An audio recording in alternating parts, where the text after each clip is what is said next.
વિસનગર ભારતીય જનતા પાર્ટીના સિનિયર આગેવાન એવા મહેશભાઈ ત્રિવેદી એટલે કે પંડિતજીનું દુઃખદ અવસાન થયું છે। તેમનું દુઃખદ અવસાન થતાં જ સમગ્ર ભાજપ પરિવારમાં ઘેરા શોકની લાગણી જોવા મળી હતી। તેમની તબિયત લથડતા તેમને વિસનગરની નૂતન જનરલ હોસ્પિટલમાં દાખલ કરવામાં આવ્યા હતા। ત્યારે તેમના દુઃખદ સમાચારને લઈ શોકની લાગણી ફેલાઈ હતી। મહેશભાઈ ત્રિવેદીની અંતિમ યાત્રા એસકે હોસ્પિટલ વિસનગરથી નીકળી વિસનગર સાર્વજનિક સ્મશાન ગૃહ ખાતે લઈ જવામાં આવી હતી। આ અંતિમ યાત્રા દરમિયાન એસકે યુનિવર્સિટીના ચેરમેન, ભાજપના આગેવાન, નગરપાલિકા પ્રમુખ, સિનિયર આગેવાન ઉપસ્થિત રહ્યા હતા, જ્યાં તેમના પરિવારના સભ્યો અને એસકે યુનિવર્સિટી ચેરમેન, ભાજપના પાયાના કાર્યકર અને પૂર્વ પાલિકા પ્રમુખ, નગરપાલિકાના પ્રમુખ સહિત તમામ આત્મજનોએ ફૂલહાર અર્પણ કરી શ્રદ્ધાંજલિ પાઠવી હતી। મહેશભાઈ ત્રિવેદી એ પંડિતજીના હુલામણા નામથી સમગ્ર વિસનગર તાલુકાની અંદર, ખાસ કરીને ભારતીય જનતા પાર્ટીના અમારા પરિવારની અંદર ખૂબ જ બધાના વહાલા અને નજીકના એક વડીલ હતા। 27 તારીખે મને રાકેશભાઈ પંડ્યા દ્વારા તેમની તબિયત નાજુક હોવાના સમાચાર મળ્યા અને તરત જ નૂતન જનરલ હોસ્પિટલમાંથી એમ્બ્યુલન્સ મોકલી અને એમના ઘરેથી એમને હોસ્પિટલમાં લાવવામાં આવ્યા હતા। હોસ્પિટલમાં લાવ્યા ત્યારે તેમને થોડી પેરાલિસિસની અસર હતી અને MRI કર્યા પછી ખબર પડી કે એમના મગજના નસની અંદર લોહી જામતું જાય છે। ત્યારબાદ તુરંત એમની સારવાર શરૂ કરવામાં આવી। શરૂઆતમાં થોડો રિસ્પોન્સ સારો મળ્યો, પરંતુ પછી એમને પોતાની બોડી રિસ્પોન્ડ ન કરવાથી ધીરે ધીરે કોમામાં જવા મળ્યા અને છેલ્લે પછી એમને વેન્ટિલેટર ઉપર મૂકવામાં આવ્યા। ત્યારબાદ એમના પરિવારને જાણ કરતાં એમના પરિવારના સભ્યો પણ હોસ્પિટલમાં આવી અને એમની પરિસ્થિતિની તપાસ કરી। ત્યારબાદ અમને એવું લાગ્યું કે એમને ઓર્ગન ટ્રાન્સપ્લાન્ટ થઈ શકે એમ છે। ત્યારે અમે દેશપાંડે દેશમુખ દાદાને સંપર્ક કર્યો।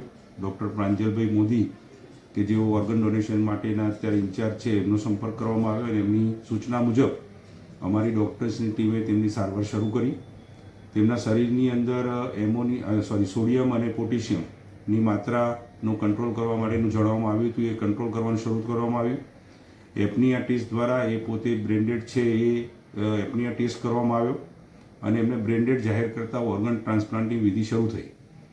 ગઈકાલ સુધી જે ટ્રીટમેન્ટ આપવામાં આવતી હતી એમાં સંતોષકારક સુધારો જોવા મળ્યો હતો, પરંતુ અચાનક રાત્રે 7:30 વાગે તેમને કાર્ડિયાક એરેસ્ટ આવતા તુરંત જ તેમનું મૃત્યુ થવા પામ્યું છે અને એમનું ઓર્ગન ટ્રાન્સપ્લાન્ટની જે આપણે વિધિ કરવામાં આવી હતી એમાં આપણને સફળતા મળી નથી, એનું આપણને અત્યંત દુઃખ છે।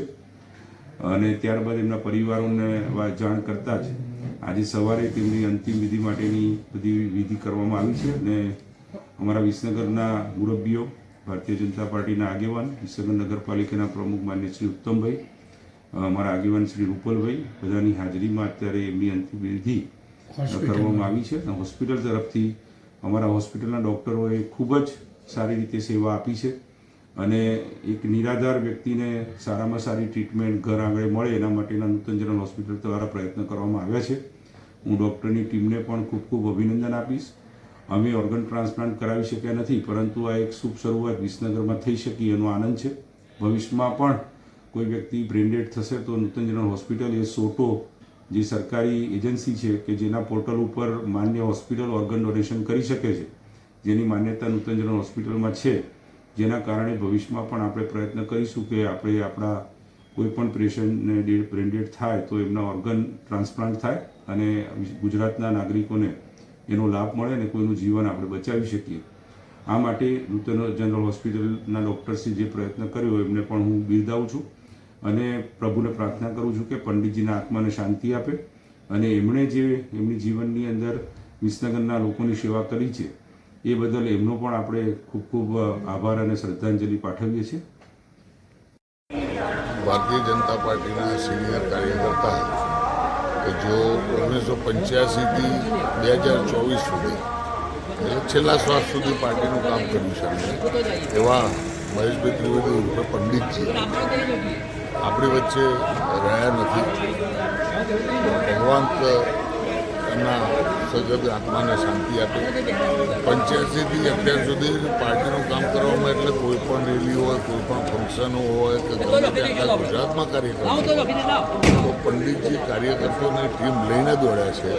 આજે ભારતીય જનતા પાર્ટીને એક સિનિયર કાર્યકર્તાની મોટી ખોટ પડી છે એનું અમને મોટું દુઃખ છે ને ભગવાન એમના કુટુંબીજનોને આ આઘાત સહન કરવાની શક્તિ આપે એ જ મારી રિપોર્ટર પ્રકાશ સોની, ચક્રવાત ન્યૂઝ, વિસનગર.